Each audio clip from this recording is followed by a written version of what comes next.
Good morning, Muchinek, and good morning, the children of Elohim. Your sisters are here to have conversations with you guys about things that affect us as people. So, of course, before we get started, we would like to start off with our wonderful song, Biafra, Our Nation.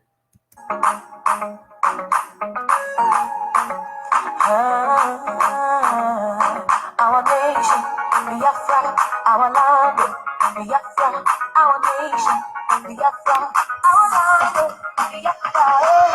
We are fighting for a nation full of love. Our nation, Biafra, guiding up hope and peace and joy. Our nation, no matter what you have or where you are. Our nation, Biafra, everybody, let's come together. Our nation, Biafra, no one is to be rejected. No one is to be neglected. No one is to be defenseless. All in Biafra land, no.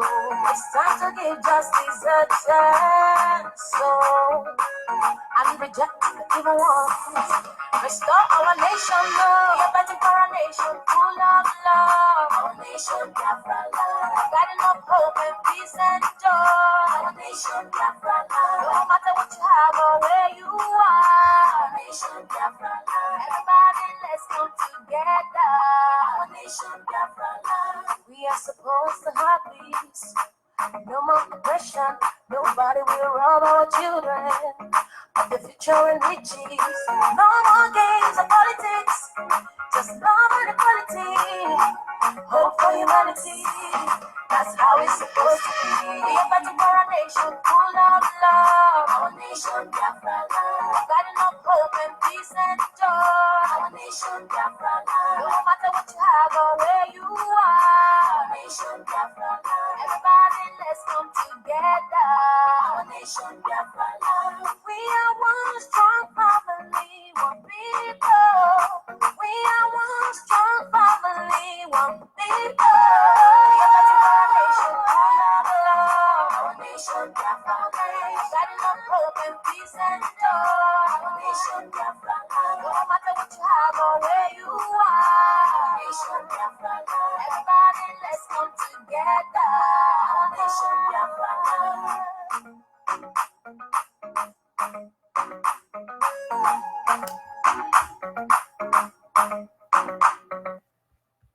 Awesome. Good morning. I am not sure. Okay, there it goes. It says public. For some reason, it says only me before. But anyway, thank God it's hopefully it's working fine. Sister, are you able to see it? Unmute yourself. Hello?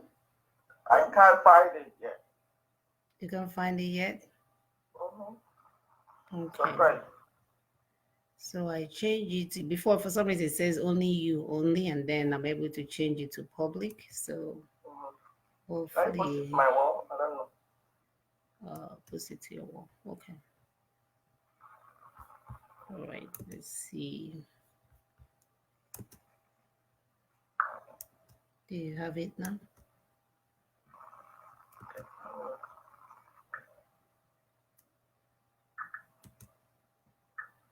Okay. Yeah. Yep. Yeah. Okay, you found it. Wow.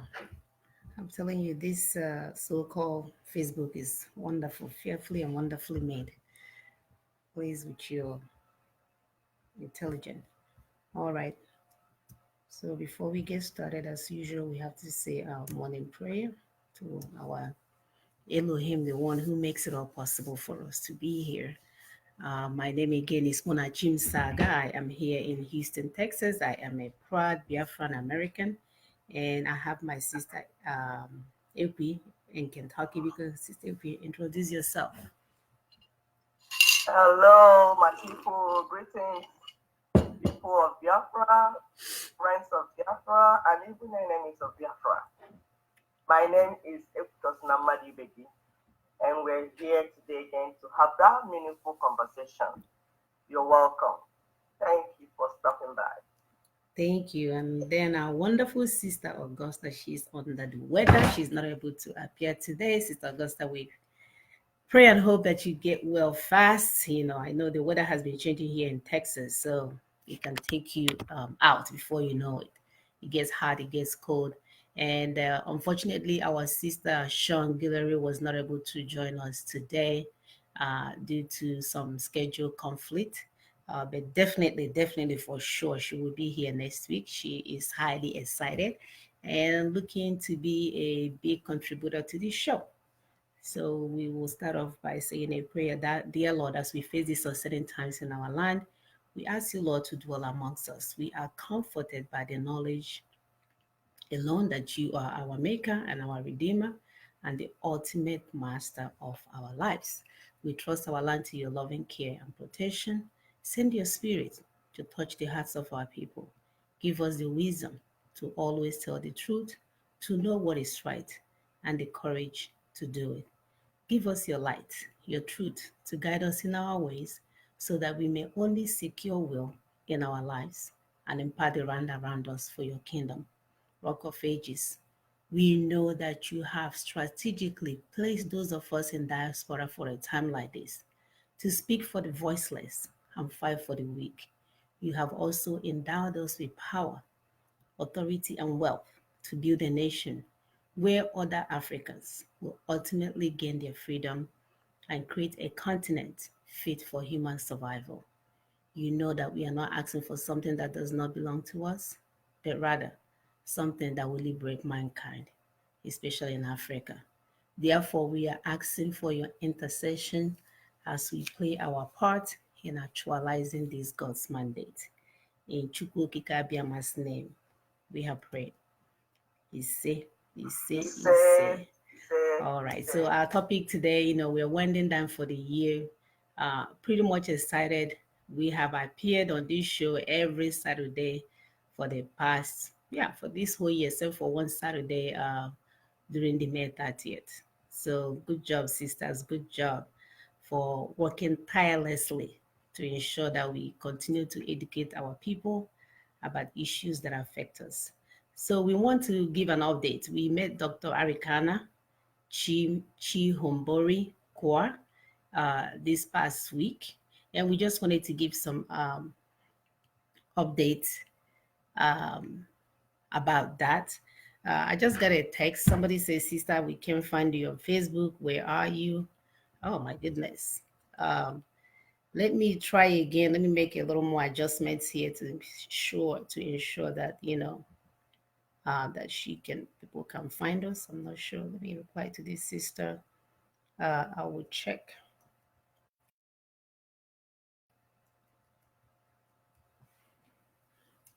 Okay, so I am going to see why. Sister P, can you try again to see? I see some people have joined, so Yes. I'm not sure why this particular sister is not able to see. Yeah, Let maybe me. it was the initial, maybe it was the initial, that message maybe came before that time I said I couldn't find us. No, it just came down. All right, so that's fine. It looks like it looks like I just invited her, so hopefully that will help Okay. that will help her out.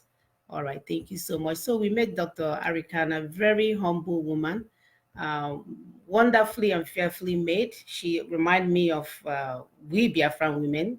We are not afraid to say the truth. We want the liberation of our people, and we will go at any length. We will go to the highest mountain to ensure that our people are liberated. So she echoed most of the things that, I would say it made me even wonder if she had been listening to our show. She echoed so many things that we have mentioned in the show severally, mostly the unity, the African unity for us to unite, especially those of us in diaspora that have the resources to impact the world around us. So she emphasized on that. And then she gave a story or analogy about what white black people have done to themselves versus the white people. And from the story that she told, you can see that we still have a long way to go. So she gave an example of two white men in an office with a black guy, or in a conference or whatever in a room. She said the white men will converge towards each other and isolate the black man. Then when the scenario is changed, where you have two black men and one white man, guess what? The black men will be competing to associate themselves with the white men. So do you see how far along we are gone? And it's so funny that she gave this example with men, because I know that that will not happen to me, that's for sure. So, and she also emphasized the need for African women to be part of the process. You guys have to recall that even this so-called Western world, the reason why they are so prosperous is because they allow their women to be at the forefront. And they have given us clues over the years about the need for the women to be part of the process. If we remember the movie, the James Bond movie, that the guy goes out and executes the most impossible task, it is the woman, or it is a woman that is in charge of that mission. She will be in-house, make all this decision, and James Bond will go and execute. These are people that understood the power of women intellect, and that is why they are using it, and that is why they are moving forward. But in Africa, it's quite the opposite. They tend to get the same kind of men that want to convert, that want to compete for a white man attention. They want to use the same white people, black men that wants to be comfortable with just being in the presence of a white person. They will form alliance with them and use it to subjugate their people. You will send a a black person to a conference, let's say to go and meet the queen. Our brothers and sisters will be comfortable. Actually, our brothers, let me go back. Our brothers will be comfortable with being in the presence of the queen versus trying to make a case for his people. And she said, time has come where women need to be at the forefront of what we're doing. It just reminded me of what we've been saying on this show. We have been everywhere that we can go to. And my brothers and sisters, nobody is home. Don't deceive yourself. Nobody is home. Nobody is there fighting for you. She also emphasized the need to be on the table or at the table. If you're not at the table, no matter how much noise, it's okay to make noise now though. Some people can be making noise and then some people will be finding a way to get on the table. No matter the amount of noise that you make, if you are not on the table, you will be the housekeeper cleaning the dirt after they eat the cake. In Africa, we are still suffering the consequences of Berlin Conference. We are still suffering the consequences of Berlin conferences or conference. When was that? The 19, when was that? 18? That was 1884. 1884. Yeah, November. So yes, they are still eating the cake that they have shared. She mentioned how France as a country, which we have seen the video, when the France president came on air and said that without Africa, they will be a third world country. So they are continuously stealing our resources. Either they cause war, or they give us a dictator, or they give us people that will have enough weapons to wipe us out. And then they turn around and say that Africa cannot manage themselves, Africa cannot rule themselves, Africa cannot do this. Are we talking about the so-called aid that they will turn around and give us? So you come to my bank account, take all of them. And then you turn around, you look at me, you're like, oh, pity, oh, poor Mona. Let me go and give her $5. And then I will start clapping for you and thanking God for your life after you have come to steal my resources. Do you see why we have a long way to go in this process? Do you see why we have lots of work to be done? And no, it's not for one man or one group or one woman or one woman group. It's for everybody's hands to be on the deck. Oro kanko. These people jianye everywhere. Hajianye everywhere. And they're not letting go. Instead, they are tightening the knot every day. They are tightening the knot. And what did we resolve to do? We resolved to attack each other. We resolved to call each other names. We resolved to see if we can get up there and maybe have a tea in the same room with the queen. At least I can brag to my brothers and sisters that the queen saw me. I had a conference with the queen. But you did not use that opportunity to bring about a change for your people. We have a long way to go. Sister Queen. Yes, my sister. We have a long way to go. And like we keep saying, the journey of 1,000 miles starts with one step. One step in the right direction. It's not like you're going south. You take one step, it's going towards north. You will never arrive. Mm-mm. It's one step in the right direction. And you see, when we say that it's time for the African woman to arise, it seems the world is accepting it. It seems the world is saying, yes, you're right. Because you know what? That's the black woman. You see in the Miss World that just took place. A Jamaican woman won. In fact, 5 black women are queens right now. It's like the pageant world is saying, yes, let's give opportunity to African women. It's been a long time we left them out of what we've been doing. They're beginning to recognize the power, the potentials of an African woman. You see, the world is beginning to wake up. It's official now that black women are most beautiful women in the world. Absolutely. And we're not just beautiful because we look beautiful. We are beautiful in our brains. We are beautiful in our minds. We are beautiful in the way we process information and the way we do things. We run homes. For the longest time, African women can run homes, homes. But when we do that, we give credit to the men. That's how wonderful we are. That's how wonderful our mothers have been. They never took credit. That's why the world did not know that the potentials they've been seeing, that the successes they've been seeing actually came from the black woman all over the world. The black women are the ones that they will labor and toil, and nobody will tell them thank you for a job well done. They will rather turn around, castigate you, look for ways to put you down, look for ways to unnecessarily compete with you, rather than say, sister, go ahead. You can do this thing. You have proven yourself that you can do this thing. You go and do it. But what has that done to us, to Africa as a whole? It has put us down the food chain. It has led to our people and our children dying every minute and every second. It's as if you take the dagger and stab your foot and you want to run fast. How can you run fast? How can you run when you cut your own foot off? So the world seems to be saying something, that it's time to be inclusive in what you're doing. The world is in chaos. Everybody knows it. The men have set the world on fire. They have. They have set the world on fire. Everywhere it's burning. It's as if the earth wants to burn down. And some people are beginning to say, you know what? I think it's time for us to include some people that we have not included. Because, you know, when you have a problem, the way you see it might be different from the way I see it.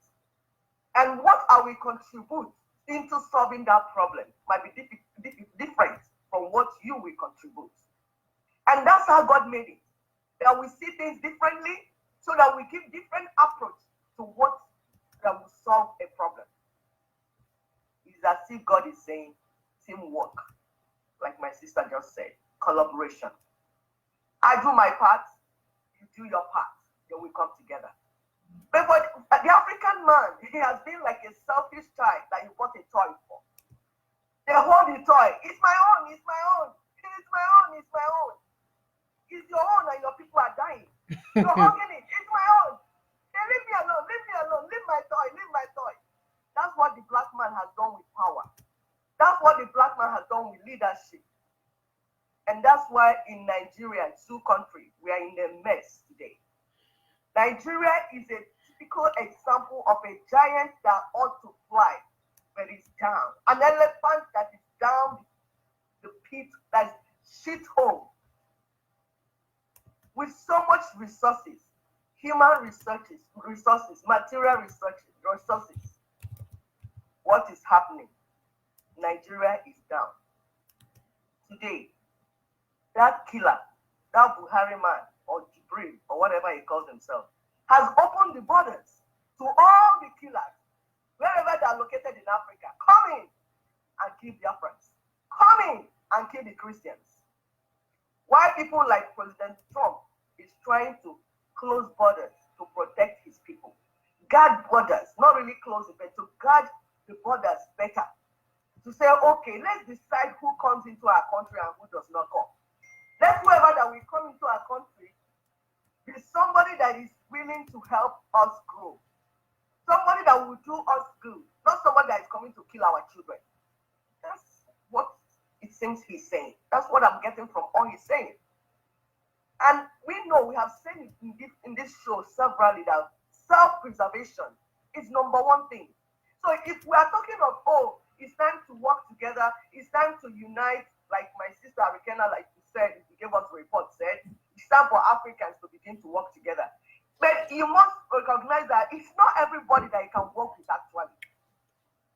That's true. You have to, you have to work together according to your core values. You know, how you look at things, and so you will team up according to your core values, according to the things that the things that you believe in. There's no point, there's no connection between a Fulani man and a Biafran. We see things differently. We solve problems differently. Mm-hmm. And it's not a must that we be together. Mm-hmm. Mm-hmm. You can create your own country and be in your country. So that's why when people talk about African unity, we say it has to be a meaningful and constructive unity. Mm-hmm. Not just uniting people anyhow together. No. I stay in my own country, establish that oneness, that self-preservation, like I'm happy that I'm going to be preserved. You stay in your own. Then we work together based on the things we decide. So sovereignty of nations in Africa is part of that African unity that we are talking about. There won't be unity without sovereignty of member nations. Right. Member nations have to be sovereign, have to be able to provide for their citizens, Mm-hmm. have to be able to say, we are a nation, this is what we can do, this is what we cannot do. Like you Ghanaian president. Some foreigners went there to develop, to build something. And they did not care about the people. They decided to destroy the road where people are going to. You see, that's what we say no more in Africa. We don't want you coming to Africa to say you want to help us. That if malaria is killing us, you are giving us cancer medication. We say we are dying of malaria and infectious diseases. That's our need. You don't go bring cancer medication and say, okay, hey, I have need of where to sell cancer medication. Let me dump it in Africa. Are you listening to us at all? We said our problem is malaria. If you want to work with us, you will say, okay, so you have identified that your problem is malaria. How do we take care of this malaria? You have to collaborate. We have to work together. Not that I'm telling you that my problem is on the leg. You are giving me head medicine. That's not what we are saying. Please continue, my sister. I will continue after. Right. Thank you, sister. Absolutely. Having that sovereign nation with mutual respect, and then we can move forward. Just like you have America, you have Canada, they have their own sovereignty, and they can work together as a business partners. So in that case, everybody is in a position to speak on what is best for them. Versus just merging people together. So there's always a caveat to what whatever that she has suggested. But the need is that for us to start thinking about that continent as a whole and how we can help human survival. Because right now, the only picture that they show about us is the way that we easily die. Is basically, if you want to die, you go to Africa. She mentioned that the middle class population of Africa will exceed 1 billion people within the next 50 years. The middle class. This is just an estimate. I don't even know, maybe the next 100 years before we can get up to that amount. Africa needs about 7,000 watts of additional electricity each year, but they have only installed 1,000 over the past few years. Their demand for... You can imagine. You can imagine. Yeah. You need 7,000 megawatts. Then you have only 1,000 Yes, megawatts. behind the opening on who behind, you have only 1,000. So the demand for energy is going to increase over more than 400% between now and between now and the year 2040 in Africa. So they are so behind in everything they are currently doing. The total GDP of African economy is $29 billion, which will reach close to what the US GDP is, which is 71. So when you compare it to the US one, you're looking at $71 billion versus the whole freaking continent of Africa is 29 billion. We are so far behind in what we need to do. So we really have to, get ourselves together. People need to find a way to get on that table. And that's what we are telling our people, that it's okay if you stay in your lane and be doing your thing. Allow your sisters and brothers to go on the other lane, because and it's massive. It's not even 1-3 Ghana on one lane in Aga. We have always said on this show that this is a big, agile, humongous forest. That if and every one of us starts from our neck of the wood, we'll keep walking, then we'll meet at the middle. By then we have done the job, almost complete the puzzle. So the problems that we have is monumental, is humongous. It is humongous. You need the professionals. You need all kinds of people to get this done. So it's not something where somebody can monopolize it and they can get this done. No. It is far more than that. And as long as we do not find ourselves, on that table where decisions are made, as long as we do not align with those that are making those policies, as long as we don't find ourselves to have that strategic alliance that we've always lamented on this show about, my brother, 50 years, we are not done. So I don't know how many of you is willing to do this for 50 years. I'm not. Definitely not willing to. Go ahead. It's totally unacceptable. Because while you're doing that, our people are dying. Like I said, if our people are not dying, I would have kept quiet. But my people are dying. People are losing lives every day in the hands of evil men and evil women. And there's so much poverty in Africa. And I keep telling people that the poverty you see in Africa is artificial. It's man-made. Man-made. It's not because Africans are not hardworking. It's man-made.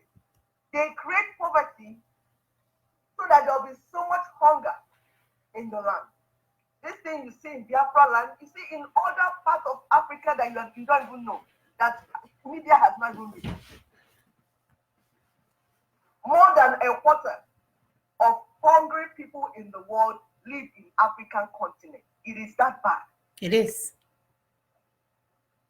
That means that 1/5 of people living in Africa are considered malnourished, especially children under 5. Because these are people that cannot get up for themselves. Babies that cannot wake up and go and say, oh, I need to go get myself food. They are unable. So they end up being malnourished and have stunted growth. They say, that's why sometimes when you cross some people over from Africa, they just grow very tall. Because it's just food. So they are malnourished and short. And this is the most important time in their life, because that's when the brain develops. That you're supposed to be getting enough nutrient and you're not. So imagine what is happening to the brain. Okay. Now, when physically you are stunted, the same way the brain is stunted. So that's when you now come to them, you are going to tell them, oh, do this. They don't understand you. The brain is not fully developed. The brain is stunted, just like the height is stunted. They're not able to process information very well. That's why they keep having tyrants as leaders. When they flee from one tyrant, they enter the second one. When you bring them from one, they enter the third one. Because they've grown in a malnourished environment. You know what I mean? They are malnourished. And when you don't have enough nutrients, you don't grow physically and you don't grow in your brain. And when you don't grow in your brain, you're not able to have critical analysis. You can't have this critical analysis of your problem. So everything goes. Anything that anybody does is okay. So we're saying that the highest rate of minority live in Africa. More than 30% of African children suffer from growth disorders because of chronic malnutrition. So that's what we're telling our people. We don't have time to waste. We're already being affected. We are physically and mentally underdeveloped. Now, when your next generation, the so-called future leaders of tomorrow, are physically and mentally underdeveloped, No how problem. will they compete with the rest of the world? Oh, wow, it's done, sister. We are back to square one. Yeah, because you have to comprehend what is going on for you to engage in any meaningful conversation. If not, all you will see yourself is we send one guy from here when Wodibo Congress started. I can never forget this. This guy went to Abuja as the leader of Wodibo Congress here in the US. And when we went for him to give us updates, he didn't give us an update. He was telling us how magnificent this roof, the ceiling of Aso Rock is. How my dear had to leave that place. I said, what is going on here? This was a long time ago. This is even before I started doing what we are doing now. I said, what kind of a man? This is a man that we have so much respect for. We came for you to give us update. Your update is how magnificent the chandelier and the ceiling of the Aso Rock is.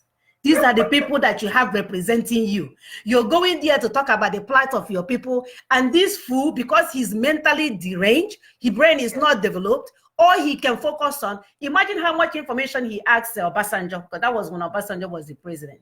Imagine how much he got out of that when his memory was stuck on the ceiling. I'm telling you, like you send somebody to go and see the queen. He gets there, he's overwhelmed by the presence of the queen, that he forgot the message his people gave him. And he's there looking like, wow. And then when he comes and he says, you know, King of England, I've been there. I went there. You know, Aso Rock, I've been there. You went there. What did you do there? Did you discuss our problem? Did you discuss why we sent you there? You got there, you got overwhelmed. And that's why we're saying we don't have time anymore. Because every day we wait, our children's brains are being underdeveloped. And they're not able to reason, to match their counterparts in other parts of the world. That's what we're saying. We as mothers are saying we do not have time anymore. Because when the children are malnourished, next generation will not fight because their brain have been underdeveloped. And honestly, we are not just talking about the brain that is underdeveloped. In sub-Saharan Africa, that region, we have the highest infant mortality. On the average, one in 11 children die before the 5th birthday. Oh my gosh. Because we explained it, that under five children are the ones that suffer most because they are the point of dependency. They cannot get food for themselves. They cannot wake up and say, oh, I'm hungry. Well, let me go and fend for myself. They're unable to do that. So that's why in any environment, if we judge the level of development in any environment by how the under fives in that environment fare. Are they able to get enough food? Are they malnourished? So if they are malnourished and they are dying, it's obvious that your next generation is dying, and your next generation will not be able to compete with other parts, their counterparts in other parts of the world. That's why we're in a hurry. That's why we say we don't have 50 years to do freedom fighting. We do not. So the earlier we are right, all of us, the better for us. Freedom fighting is not what one person will grab and say, this is my toy. Hey, my father bought it for me. I can't give it to you. No. You see, it's only a wise person that knows his or her limitations and says, my brother, my sisters, I can't do this. I can do this. Since I cannot do this, let me face this side that I can do so well. You You can do that side, do it. Then at the end, we all come together because we're looking for the same thing. And it's okay for our people to wake up and say, we don't want mediocrity. It's okay for you not to settle for mediocrity. It's not a crime for you to say we want more. It's not a crime for you to ask the world to give you more. To ask nature to give you more. You see, when you're on a long journey for a long time, because we've been on this journey for a long time. Some people think that freedom fight started today. No, it didn't start today. It started even 100 years ago when our people were fighting Britain. Where our people were massacred, they could make warriors. These are people that fought for over 30 years. They fought Britain. Because some children of these days that woke up, they don't even know what happened before. So they are not aware because they don't read history. They remove history from our curriculum. And even when they give you that history, it will be their own story, not your true story. They will tell you things like Mungo Park discovered River Niger. I say, really? The river? My people have been drinking from that water. How did Mungo Park come and discover it? Have the River Niger discovered Mungo Park? So when they give you the story, they give their own version of the story. And we say, no more. We want to dig by ourselves. And that's what we are calling on everyone. It's been a long journey.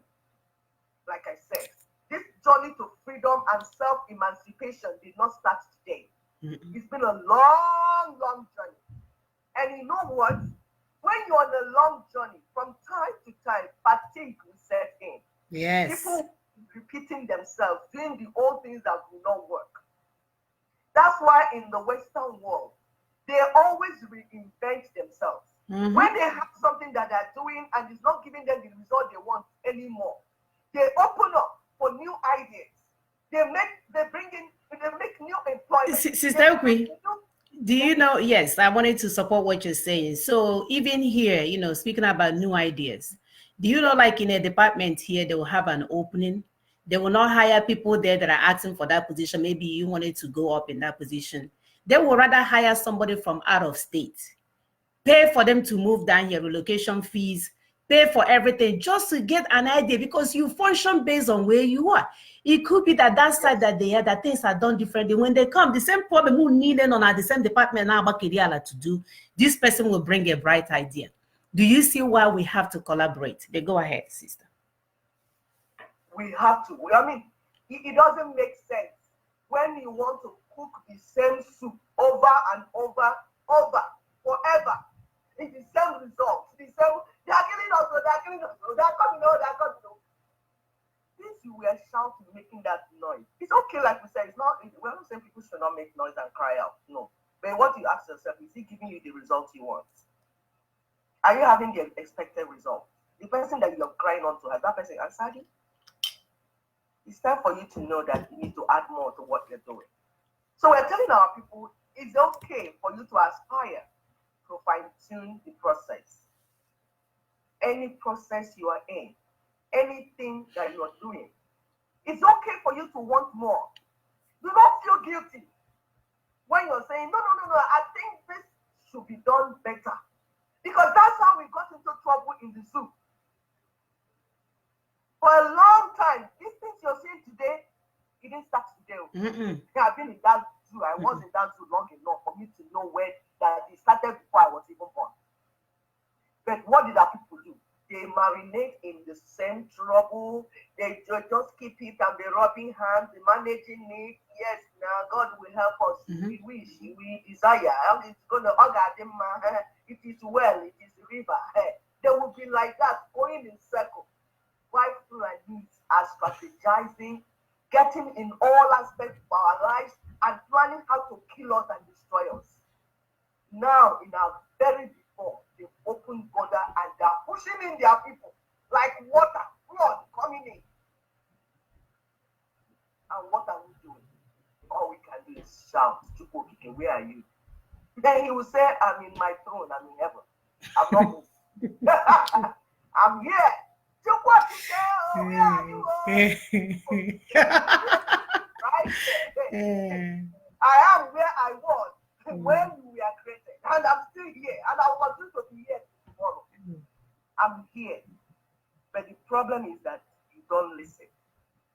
You don't hear all the signs I give you, all the warning signs. You don't listen. You don't hear. You don't listen. You don't hear. The signs I keep giving you. This is what you need. So much. I tell people, I say, what is happening in Zul today did not come suddenly. We were warned. 2015 election, I witnessed all the warning. 2019, especially the Igbo people, our Igbo politicians, you will not say you were not warned. You will not say you did not see it. You did not say you did not see signs. And that's why I say it will be against my conscience to notice what is not going right and keep quiet and allow another catastrophe to happen to my people. I say no. It's not an option. No, it's not an option. It's against my conscience. I have principles as a human being. I live by those principles. You see, fighting for downtrodden, I didn't start today. I started from when I was 2. Fighting for people that have been marginalized. It's been my life. So I won't all of a sudden now see a problem and say, no, let's leave it and massage it until after Tukokike will come and help us. So we're telling our people, it's good to fix problems on time. If you don't know how to fix that problem, look for people that know to help you. It's okay for you to say, I don't know.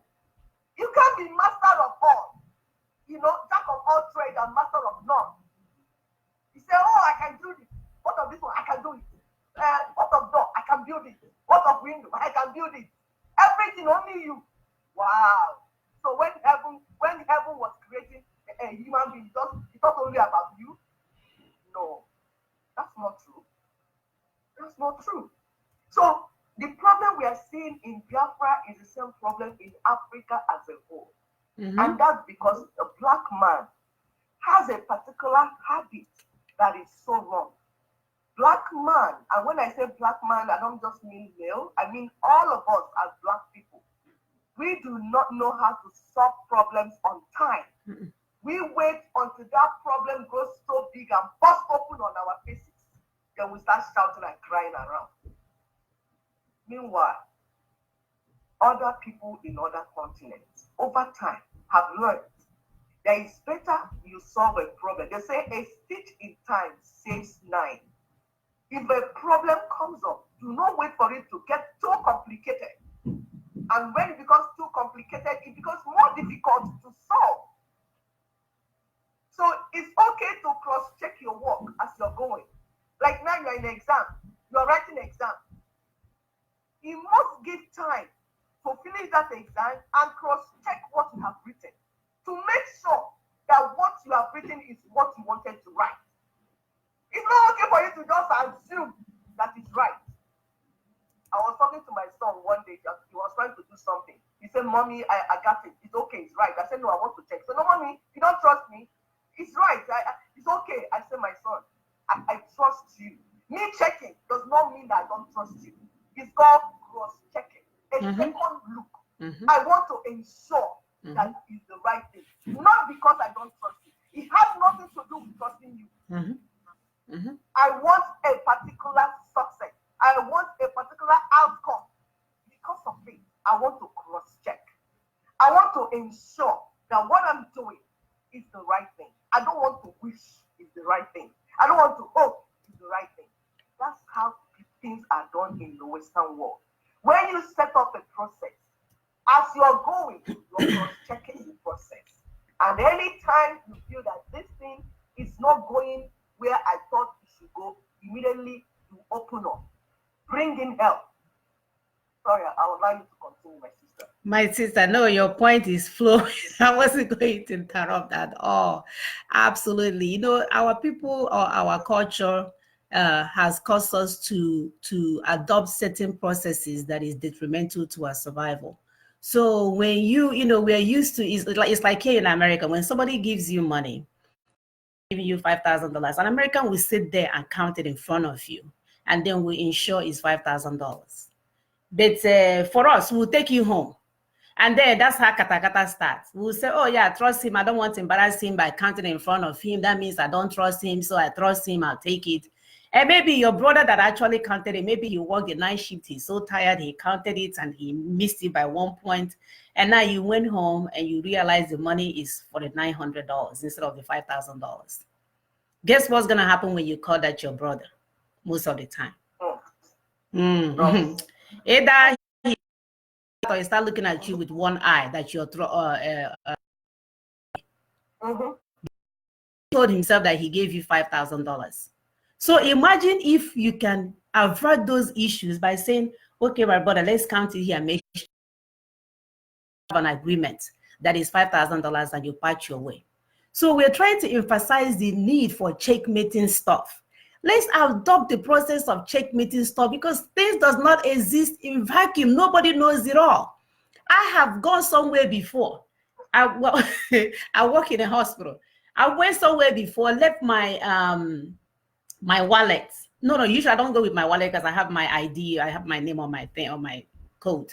So I was going somewhere to visit a friend of mine at the hospital, not realizing she had asked me to bring her lunch. I'm just telling you what your brain can do to you.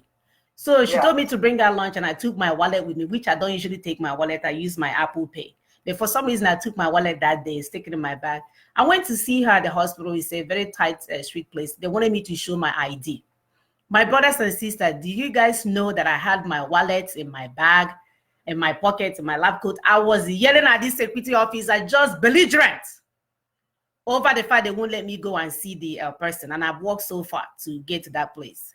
So on my way back, I wanted to put my hand in my pocket. There was my wallet. I said, what the hell? How did I go someplace fighting with these people and I have my wallet in my pocket? So your brain can play a trick on you. And Americans understand that. That is why they always have the continuous process. You check it, you check it, you check it, you check it, and nobody is offended about that. So we Africans need to adopt the same, because depending on your fatigue level, depending on your business for that day, so many other factors. You can miss something that you will not ordinarily miss. It's just like a case of a key. You come home every day in our house here, there's a drawer, we put the key. If I don't put that key in that drawer, my poor husband will be going all over the place. That means I have left it in Jericho to go and find it for me. So because I'm used to putting it there, I'm used to putting it there. If I put it in my pocket or leave it somewhere else, I will lose that key forever in it. So all we're saying is that do not allow yourself to think that you know it all. You can never know it all. Always have somebody to come behind you and check after the work you have done. Always collaborate with your brothers and sisters. Sit down and talk about things, because experiences help you to solve problems. If I had been a poor person, you know, I think I've given this example before on this show. In our department, they always call me when resources are tight. If we are trying to manage things that we need to do, they will say, oh, call Mona, she will solve it. Because Mona comes from Biafra land where things are not readily available. So you have to learn how to succeed. You have to learn how to make it work. So, and then when you compare it to them that lives here, that they've lived here all their lives, everything goes as they wish, life is not complicated. When they have a problem, it's a new process for them. But for me, the way we survive is by problem solving, you know, every day. So we have to work with each other, allow everybody to be on the table, especially when important decisions are made. And we are in a time now where that our women, definitely our women, our sisters and brothers, and we are calling on really all our brothers and sisters in Africa, African women, you know, in particular, to wake up. Because if not, like Dr. Arikana said, these men will continue to cause chaos in the world and our children will continue to die. They will go to a conference, instead of engaging who they went there to see, just the countenance or the ambience of the room will change their mindset about what they are there. They will start attaching themselves, because, you know, we, especially we Biafran people, we are so proud. We are so proud that we always want to elevate ourselves and attach to ourselves to some type of importance or some type of a title or some type of whatever it is. And he's so indebted in Biafrans more than anybody else that I have seen. that everywhere you go, you will see someone who probably maybe went to an engineer school for one semester, and maybe they even finish, but you are not working as an engineer. We have one here in Houston. We met him and we kept calling himself engineer this, engineer this, engineer this. So something happened to him. And he was saying how he had to go to work on Saturday. My husband said, you went to work on Saturday? Which place do you work? He said, I'm a taxi driver. I'm like, oh. But he's talking to my husband, who's a doctorate. He never called himself Dr. This. He's talking to me as well. We never introduced ourselves with our title. But he had this Biafran need to talk, to tell us that he's this and he's this and he's that. And at the end of the day, he's not even practicing what he said he is. We have to keep telling ourselves over and over that we are enough. If we can focus on being who we are, be comfortable with who we are, then maybe we can go to Aso Rock and not worried about saying I have been to Aso Rock and it has a wonderful, I'm still looking at the ceiling because that's the only update the stupid man gave us. He's still mesmerized by the ceiling. So he can attach himself with a fancy place that look like he went to the Queen's Castle and this and this and that. And your people are dying. Our children are dying. Already no jobs. At least the women, they can take them and sleep with them and give them money. Who is helping my brothers? They will result into stealing. Before in our mind, they will sit them down in the place of a market square and put a tire on their head and start hitting them with all kinds of stuff. In 2019, when all we have to do is to do what works and start telling ourselves the truth. When all we have to do is align with ourselves with those that matters. When all we have to do is to find ourselves on that table where policies are being made. Use our title only to intimidate our brothers and sisters. That's what we use it for. You guys will speak better English than British people. To what end? You're still a monkey and a baboon. We have to get it right, people. We have to get it right because we do not have time anymore. Speaking as a mother, I've always mentioned on this show what I want for my children here that is over indulging in stuff is what I want for my brothers and sisters. I want them to have that equal right. I want them to say, oh, my children now don't even eat rice. They don't eat fufu. They don't even eat anything like that. They have little things they want to eat. And whenever they want it, they go and get it. And my brothers and sisters can't even get rice to eat. Come on, rice in 2019. You see how breaking it is? Heartbreaking that yesterday at work, we were giving gift exchange. I kept telling people, I don't want any gift from anyone. My people are dying. And I'm not giving anybody either because $100 or $200 I can give you here and there. I can use it and make an impact for someone in Biafra land. Yeah, this is like your anti-Christmas giving. Thank God I emphasize that I'm not. It's just that the problem, Jim, now is weighing me down so much that if the problem of my people is not solved, I don't want to be engaged in any frivolous activities and having fun. I don't get the right to have fun when my people are dying. That's why I cannot wait anymore. That's why I cannot pretend anymore because this thing is killing me internally. It's killing me day by day. I cannot sleep. I cannot rest. I cannot be happy. People will invite me to Christmas parties and all that stuff. Man, why would I be going somewhere to be having fun, eating all kinds of fancy food, and my brothers and sisters are in hell? That's why I cannot do this for 20 years. I cannot put my life on hold for 20 years. I'm calling on my brothers and sisters, say, Bidoro, this is awful. Bidoro, go and meet people that matters. You don't need to swear a note. You don't need to belong to a particular group. As long as you're not going there to sell your brothers and sisters, that you're going with the true intention of talking about Biafra restoration.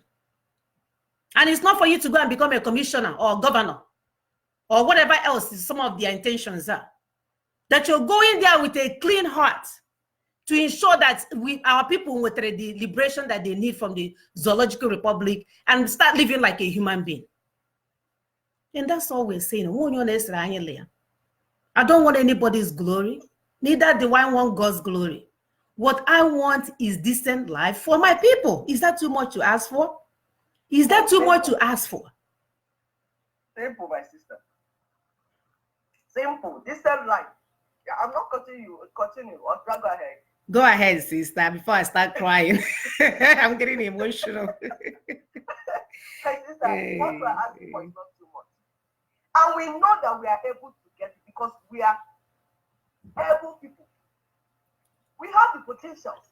As we can, we have what it will take. We don't need to be going cap in hand, meeting white man. Hey, see me here. I see I'm discussing with white man.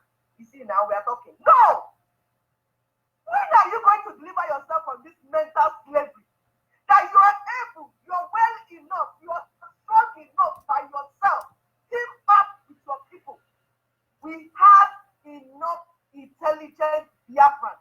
We will say it again. We have said it here and over and over. And that story that are wicked, they don't want to help us, is a lie. We are the ones not incorporating them in what we're doing. Because we are holding on to a particular view. If it's not this way, it must not be this way. And you're not opening up to new ideas. And our people are being deceived and manipulated, thinking that we have nothing. We have all it will take. More than what it would take. We have more than what it would take. More and more. Our people are in strategic places all over the world, building the world, creating new things, inventing things. And you know what? The white man knows our work. The white man knows what we can do, and they have always known. They are waiting for you. They are waiting for you to announce your presence. They are waiting for you to take back what belongs to you.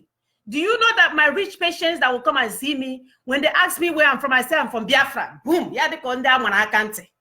Oh my God. Somebody recognize themselves as, oh, in case some my floor. They know who you are. You just have to take your rightful place. And that's why we're calling on everyone, wherever you can start working, get yourself, you're a lawyer, get your lawyer group. Discuss nonsense. Get yourself group, together, use your resources and go and lobby for Biafra restoration. Under your own umbrella.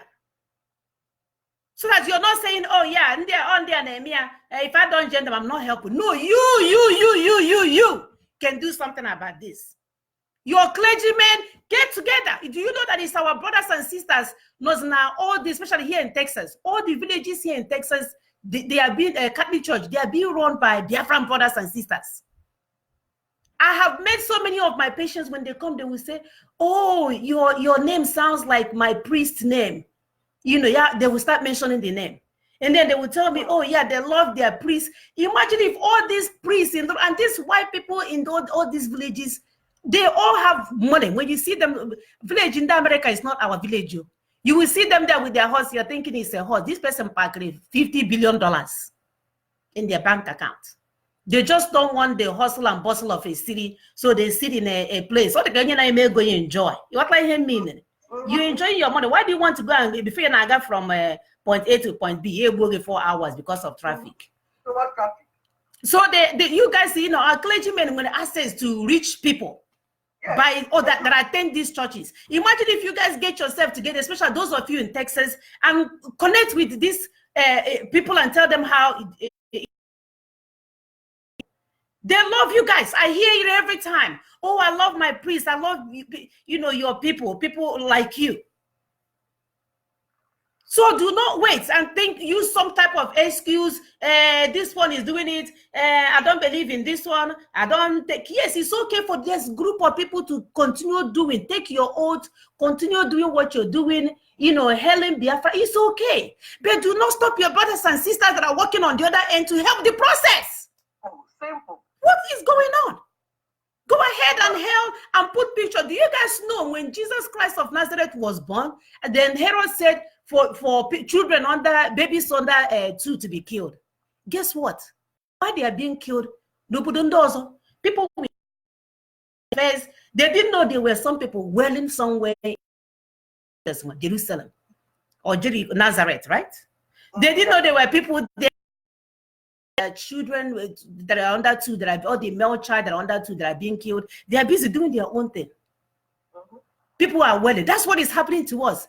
You're crying. If you come where I am now, I'm afraid to leave this house because every parking lot today, full to the top, shopping on our front. They don't care if your neck is disconnected from your body.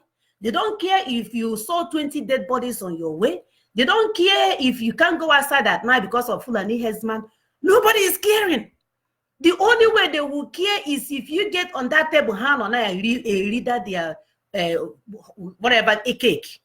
You ask for your own portion. So do you see why you guys cannot push everybody into one box? That naked on record. Everybody be done. Even when you are joining the freedom fighting, any little thing you can do to declare Biafra, because we have to declare by ourselves. Umuekwensa are so entrenched in our land, stealing our resources. What the Kamata pacify? How crazy now? What get insane? You thought you had a child until you take their pacifier. Yeah, what get that now? I want to Africa. So these people, they had the sock in our land. Ego Haji be their lifestyle to fly from here to France to go and have tea and come back. It's in Biafra land. So the only way we are going to do it is to somebody will pull the carpet out of you and then you now. And how do we pull carpet out of our enemies? By declaring Biafra anywhere you find yourself. That's why we need Biafra Bank, Biafra Restaurant, Biafra School, Biafra Taxi, Biafra this one, Biafra that one. Let Biafra be everywhere. We put our names out there. Why some people are on the other side screaming, which is they will never come out. Unless by Chukwu Okike Abiama. Chukwu Okike Abiama can only do it only if we are true and honest to ourselves. This your restoration project that you're lying about, even pretend you ain't going nowhere. It looks like it will last that 50 years that some people are saying. Truth and honesty is the one thing that will set us free. Truth and honesty is the one thing that will help us to begin the healing. Truth and honesty is what will help to unite us. No matter how far they have gone. No amount of fakeness will help you. No amount of pretense will help you. No. When you are asked to do something, you get a child. Your whoever in charge will think you're happy about doing it, but you're gossiping. Oh, they're overtasking me, and they're asking me money for this one, and they're asking me money for this, and I better pay to money. They will go and gossip. You could say, oh, we are doing this for this person. Hey. But in the back, they're saying that you're taxing them too much. Fake people everywhere. They're not honest about what they're doing.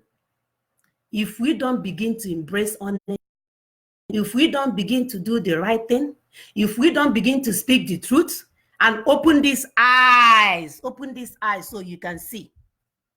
And this ear, when you alcohol or peroxide, it will help to bubble out whatever that is in it. So you can hear well. So that stop lying to yourself. Sister, it's time to take a phone call. I did not realize it was, what is this? I'm getting old, I can't see. 10:03. So you can call us on our WhatsApp line, +2 643 7283. You can call us on a direct line, +1 774 338 0942. You can reach us via Messenger. You can reach us on Skype as well. And we'll take your contributions today. So calling, if not, we'll call it a day. There are, we are mothers. As we are here, we are yet to feed our family. So give us a call so we can, deliberate on the issues today. Yes, my sister, we're talking about teamwork. That it's not okay for us to say it's my way or the only way. We must allow our brothers and sisters to get into things they need to get into and be honest about it. We cannot be saying it and not doing it. Right. You say, hey, do anything today. In the way somebody tries to do something, say, no, don't do it. Oh. You are taking my center stage.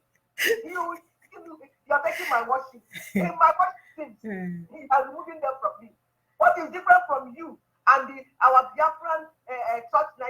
and sue church leaders that we are complaining about. That when they stand on pulpit, they will say, this is my pulpit in my church, my pulpit. Don't come and preach on it too.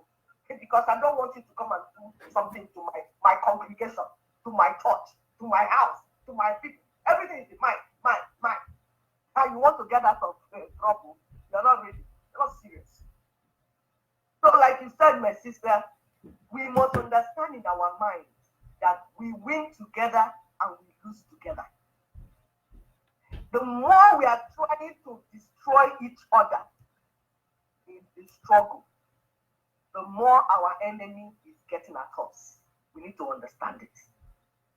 Is there a call coming in? No, sister. Go ahead. So we need to understand it. And what a black man, the African people, to have this ability to project into the future. When you're doing something, anticipate challenges, anticipate problems, and make provision for them, and plan for them. Don't just stay and look at things in a very myopic way. Open up your horizon. See things broader. If you cannot see far, get your brothers and sisters that have better eyesight. It's like somebody driving a car. You know you can't see far into the road. And you're moving, carrying all the people you're carrying. You want to go and crash everybody. Allow those that have better sight to be by the front with you as you're driving. Say, my sister, see that old man in front. See that car in front. Because you are not seeing very well into the future. But some other people might see. So when they see, allow them to see. They do not say, because I can't see it, nobody sees it. Absolutely. Sister, your name and where you're calling from. Okay, my name is Chinyere Apple. I'm calling from Houston, Texas. I'm originally from Mpa. Mpa is in Abia Province, Biafra land. Ndewo Muchineke. Ndewa Biafran activists. Yes, so my sister, Sister Mona. Yes. Ndewo. Ndewo. And then your voices, you guys are really hitting the nail on the head. Thank you for all you're doing. You are real mothers of Biafra. And for your sake and for the sake of our children, Biafra will come. He said. He Yes. said. I hear some of our men, they say, oh, we're not too much in a hurry to get Biafra. That's what I read on social media from some of our men. Mm-hmm. You see? So they are not ready to, they say they're not in a hurry to restore Biafra. But guess what? We mothers, the real mothers, with mothers that know to set their children free, we are ready for Biafra to be restored. Today, calling on our mothers. If you know you are a mother and you have children, whether you have children or not, as long as you're a female, wake up. This is our world. We're about to change the narrative. He said. Don't sit down and wait for your husband, for nobody to give you commandments. Wake up. Our children are dying back home in Biafra land. Wake up. Our fellow women are being raped in Biafra land. Wake up. Our youth are being killed, adopted, and massacred in Biafra land. Do not wait. We want our Biafra restoration. We want our freedom today. Today and today, not 20 years to come. Like some lazy men who are involved in this movement are preaching. They say they're not in a hurry to restore Biafra. So that means that we have to sit down and fold our heads and let our children die. Is that what they mean? Is that what they mean to let our youth be killed on a daily basis by those Fulani vampires? Is that what they mean? Wake up our restoration. Today, whatever you got to offer, do it. Do not wait for nobody to do it. Do not wait for nobody to do it for you. Do not wait for nobody to give you an order to do it. Do the right thing. Be truthful to yourself. Be honest to yourself. Put your hands in and do the needful. Don't sit down and fold your hands and say it doesn't concern you.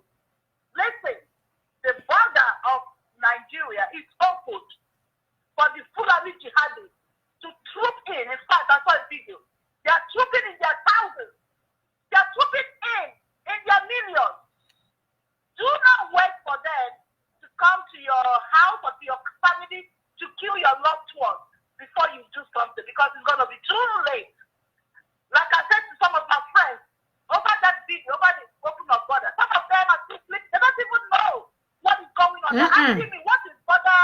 What does I mean by opening of borders? I say, oh, you guys need to wake up. Now, borders are being opened for the Fulani jihadists. That what they're preaching right now is Islamization in the worst case scenario. So let us all wake up. Mothers, let's wake up. Yes. Let's wake up and do the needful. There's no time to wait. Do not wait for no order. You know? If you know what is right for you to do, do it. Just do it like Nike. Do it, do it, do it. Exactly. Yes, ma'am. Contribute your skills. God gave you praise. Use your praise to contribute to this, to this freedom. Contribute in any kind of way you want to do it, but do it rightly. This is the right time to do it. Do not sit back and wait for no one to give you an order. This is the right time for you to do it. Wake up. I'm talking especially to women. Yes. Yes. Let us wake up. Yes. Let us do the needful. This is the right time. This is the right time. Use your skills. Use your resources. Use your ideas. Use your manpower. Use your brain. Let us do an honest job. Let us wake up and help our people back home. It's going to affect everybody. This rain that is falling is going to affect everybody. And it's heavy. It's heavy, heavy rain. Yes. Okay? So. Yeah. Let us not wait for anybody to give us an order. You have your own specialization. Go ahead and do it. Use it.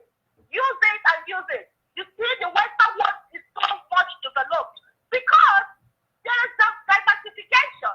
Yes. Okay? Yes. Yeah. Take it up. A Westman cannot sit down and wait for command and control before they'll be able to do the needful thing. That is why the land is so developed. Now we are enjoying the foreign land. Okay? If we sit down and wait forever, it's going to be too late. Let us wake up and use our brain. Do the needful. And then we meet at the middle and restore our life. Be on your lane. Let everybody take their own jobs. Let us diversify. Division of labor. Do it and do it rightly with your whole heart. Do not sabotage. Yes. Do it with your whole heart. Yes. Do it with your whole heart. Yes. Do not sit back and wait. Yes. Mothers, Biafra, wherever you are, the sound of my voice, I'm calling on you to arise. Arise. Have pity on those people in Biafra land. Don't think because you're in diaspora, it does not concern you. You are a human being. If God gives you the conscience, why not use your conscience to do the right thing? Would you want anyone to remind you to rescue someone back home? You don't need somebody to remind you. Arise, we're all the Chineke.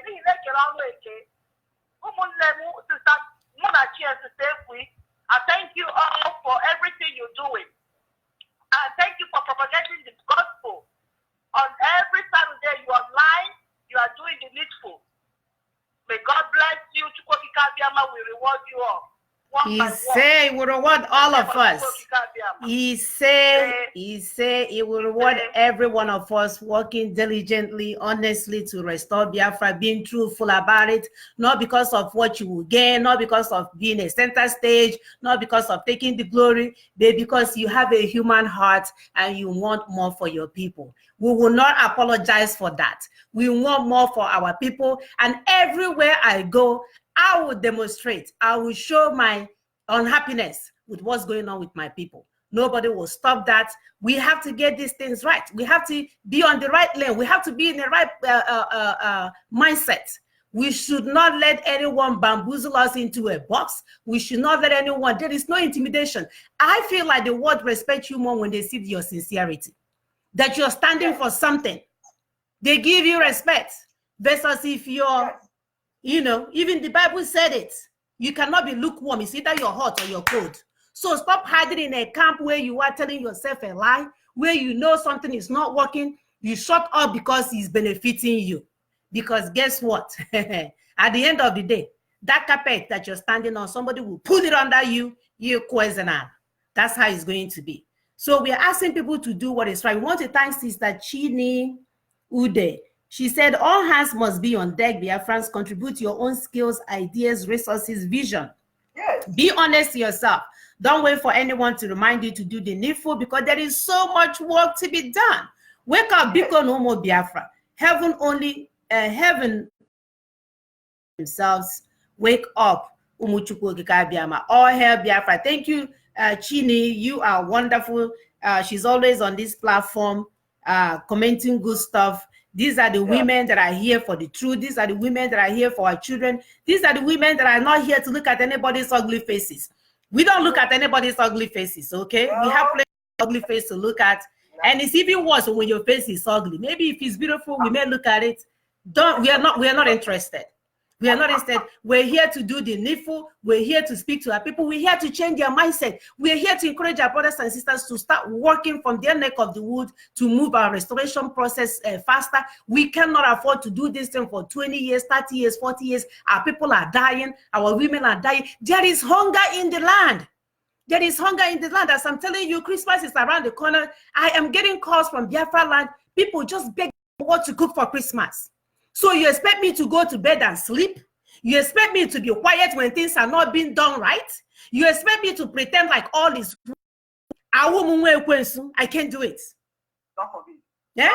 Devil is not my father. You saw my father on Facebook. He's a very handsome guy. You can see he's from Chukwuokika. I am not so I cannot do it. I don't go and reap where I did not sow. I will not speak so that I will be getting 5 million likes on Facebook. I am wonderfully and fearfully made, and God has given me all that I need to make it comfortable for me to do what I need to do for my people. Yeah. And I will use that. I will use that gift. Sister, your name and where you're calling from. Well, my sister, you're I don't even know what to call you, but I salute you.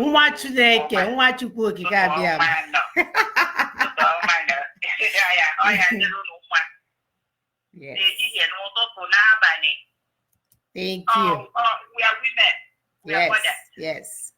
We are women. We are mothers, and we are here to teach. We are here to teach, and everybody must listen. Everybody must listen. Down on all.